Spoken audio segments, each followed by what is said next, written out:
WhiskyJason here, whiskey from the viewpoint of an American over here in Germany, tasting often rare and exotic whiskeys. Tullibardine 18-year-old. Now, this was bottled in September of 2023.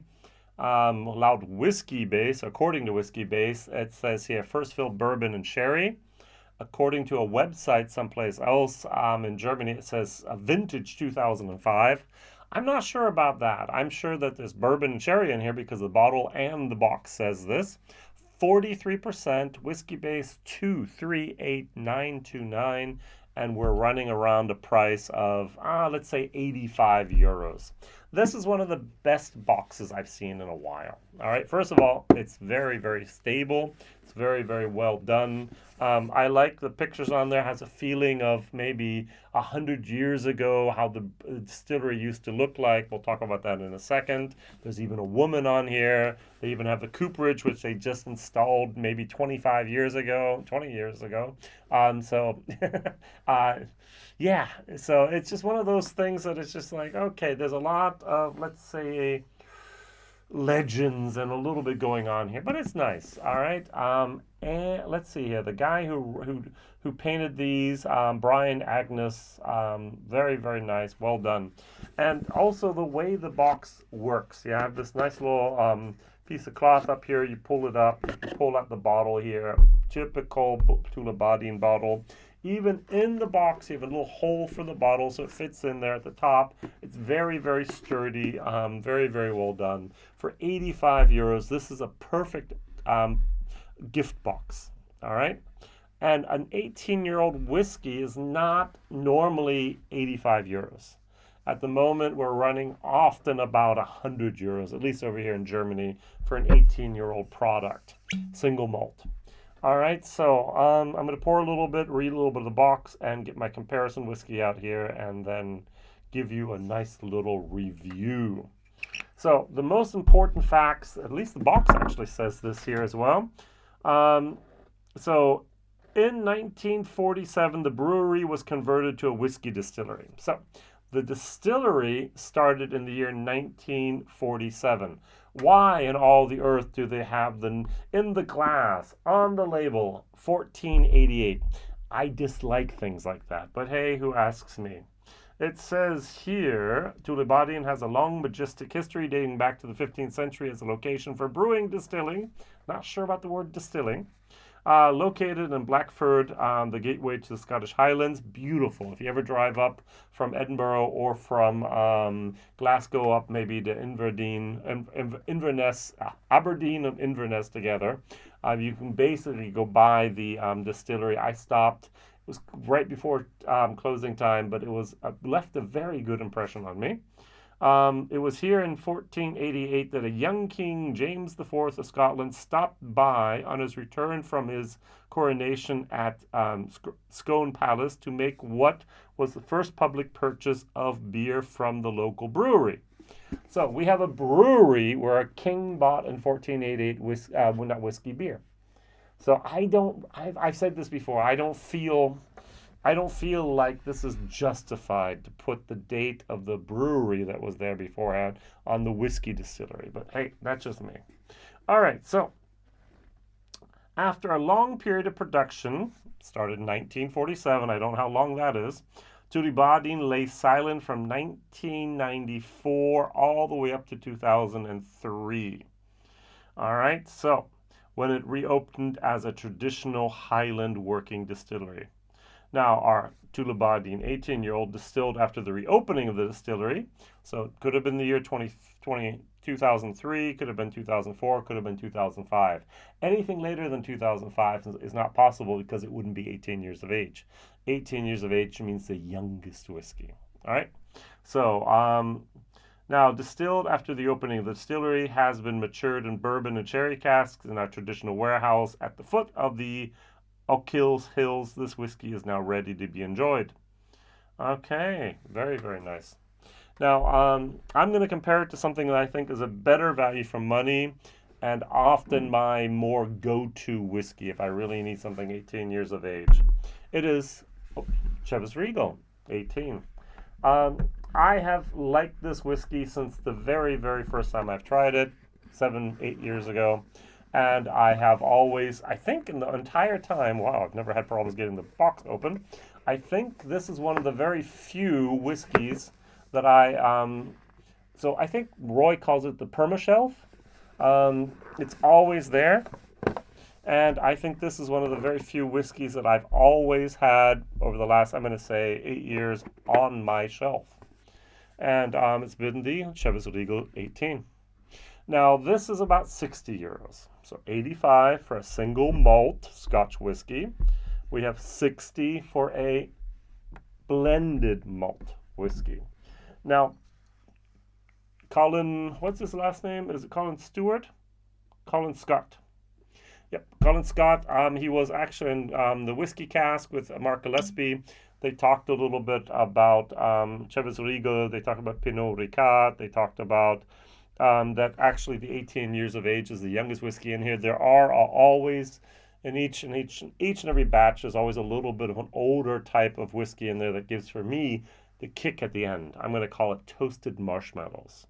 It's a spicy, woody type of just goodness at the end. So this always does this for me. It's and it always goes up. I just love a whiskey where it starts. I like to do this, but I like I hate it when a whiskey's like this and it just drops off at the end. This has always been the whiskey that's gone up. So this says mit Farbstoff. This actually says with added color. It's 40%, so it's probably going to be chill filtered. This is 43%. Is there a mention about being natural color anywhere on the bottle or in the box? No. Is there a mention of this being non-chilled filtered anywhere? No. So we have, basically, that's all I can assume, is a colored, chill filtered Tullibardine here. Dear people at Tullibardine, put it on the box, put it on the label, put it on the bottle. We have to, as whiskey geeks, assume it is chill filtered. We have to assume there is color added, unless you tell us otherwise. Or petition to change the law in Scotland. All right, so that it's not assumed that it is, but rather they have to put it on the bottle that it's chill filtered. Put it on the bottle that there's color added. Oh, that would make my life so much easier. On the nose, this is very good. I have a little bit of a peach moment. I have brown sugar. I have wood. I have wood spice. A vanilla moment. A little bit of honey, forest honey. That's very, very, very nice. C plus, whiskey definitely on the nose. This, the Chivas Regal, it's more timid. This is much better. Chivas Regal is a blended Scotch, which means we have a lot of grain whiskey in there. Grain is anything that's not 100% pot still and 100% malted barley at one single distillery. And everything else is, of course, automatically grain whiskey in Scotland. And so there's grain and there's a little bit of malt in here, and it has at least 18 years of age. And I know I can send you a link about where Collins talked about on the Mark Gillespie Whiskey Cast show that there is older whiskey in here. All right, let's try these. 43 versus 40%, 85 versus 60 euros.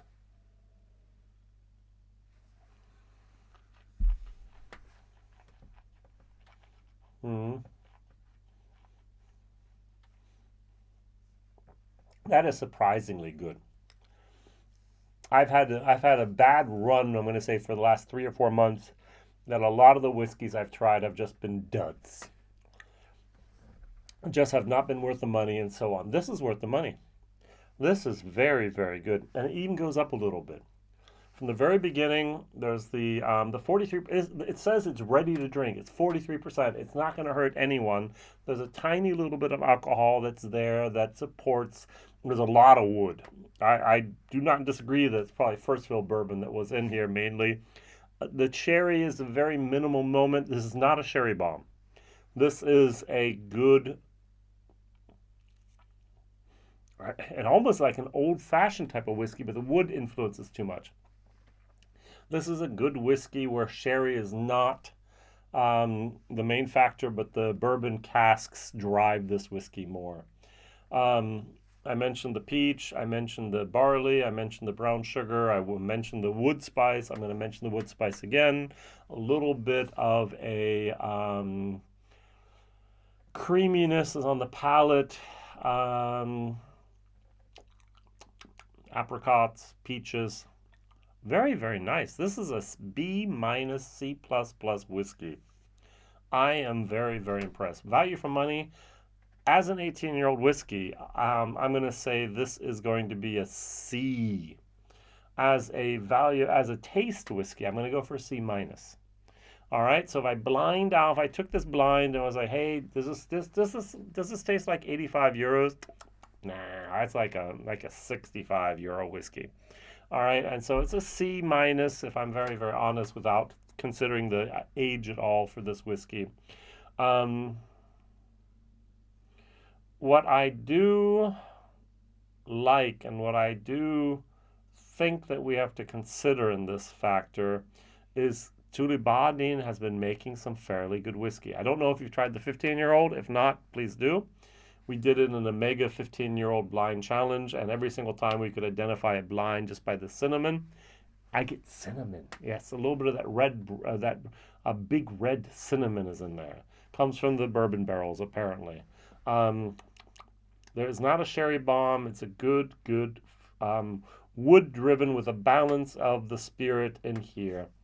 I am fairly impressed. So let's just go over the Chivas Regal real quick as a comparison. 40%. Cheers.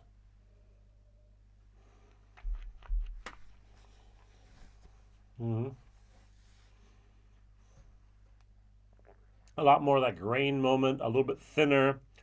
This is more thickness, more of a creamy type of moment, buttery moment going on there.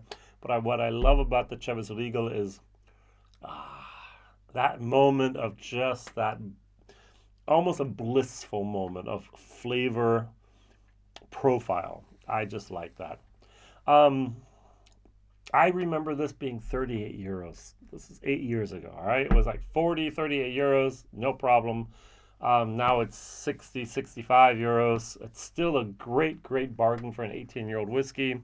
Nice box, but if I'm going to impress a person here that knows a little bit about whiskey or someone who's just getting into whiskey, I would go for the Tullibardine 18. I can highly recommend it. Has a good bottle design. Look at that. It's just well done. And the flavor profiles are just there. There was one thing I wanted to mention. There's one person that actually wrote a very good review on Whiskybase here. It's going to be Mr. Glenn Farkless. Thank you very much. He only gave it 82 points. But he says here, directly the typical Tullibardine nose for me, I must admit. Sweet, creamy, the apricot he mentioned, I mentioned peaches. The bourbon barrels are really there. We have vanilla, we have the caramel. It's not spectacular, but it's actually good. The wood, a little bit of nutmeg, exactly. Now, oh yes, do I recognize that this whiskey is 18 years old, and would I recognize if it's blind? As I said, I'd probably say this is a 60 euro whiskey, not an 85 euro whiskey.